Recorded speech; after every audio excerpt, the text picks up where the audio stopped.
Bonjour Monsieur Sadou. Bonjour Madame Atenale. Comment vous allez ce matin? En forme. Ok. Je continue de parcourir SPO, Santé physique optimale, en 222 conseils budget. D'accord. Et comme toujours, je tombe sur des éléments qui me poussent à réflexion. Le meilleur atout pour votre santé, l'envie. Oui. Envie de bouger, votre corps devient plus fort. Envie de jeûner, votre énergie explose. Oui.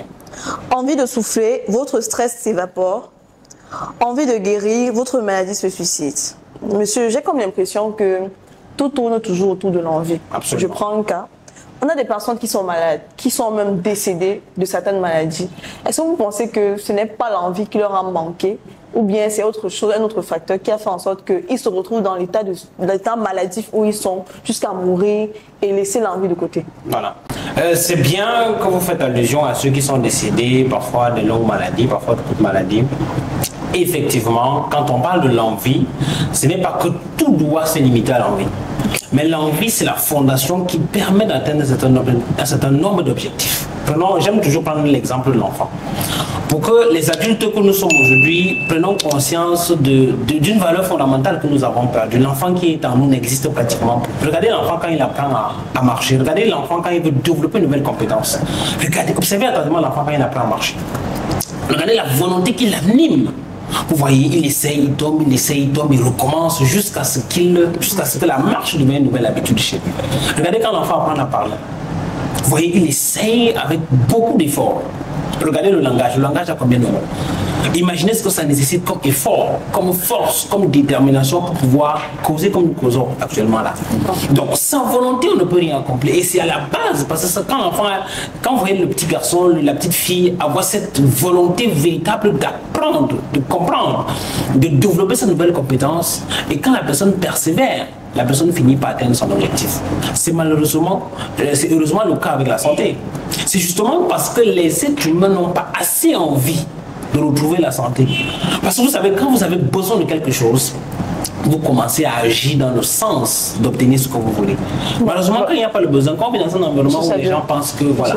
Concrètement, pour ces personnes qui sont tombées malades et qui sont mortes malades là, vous pensez que ce n'est que l'envie qui a fait en sorte que soit un peu vrai? Vraiment, c'est ce que je suis en train d'expliquer. Okay. Ça veut dire que s'il y avait la volonté réelle pour eux, pourquoi est-ce que l'enfant qui, par exemple, est en train d'apprendre à marcher, pourquoi est-ce qu'il arrive finalement à marcher?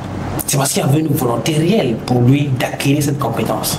Malheureusement, pour ce qui est de la santé, on est dans des environnements où les gens pensent que certaines maladies, ils sont obligés de vivre avec, ou bien peut-être c'est un sort avec lequel ils doivent vivre.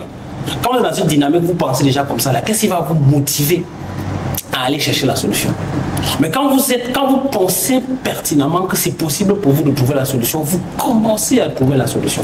Et quand vous trouvez la solution, vous allez le trouver. Monsieur Sadou, ces personnes se battent, quand elles sont malades, elles se battent à trouver leur guérison. Pourquoi vous me dites que ce n'est que l'envie?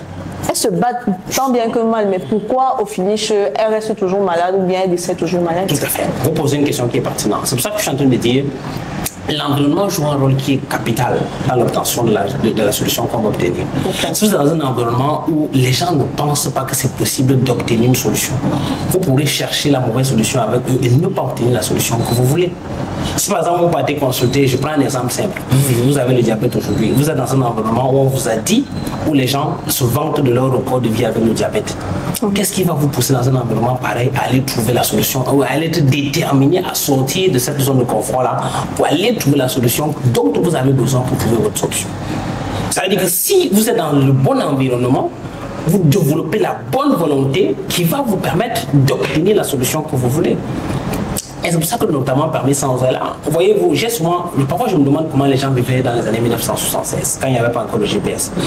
Parce que parfois vous pouvez vouloir de quitter d'un point A à un point B, mais malheureusement quand il n'y avait pas un système qui devait vous permettre d'arriver rapidement au point où vous vouliez arriver, c'était très compliqué.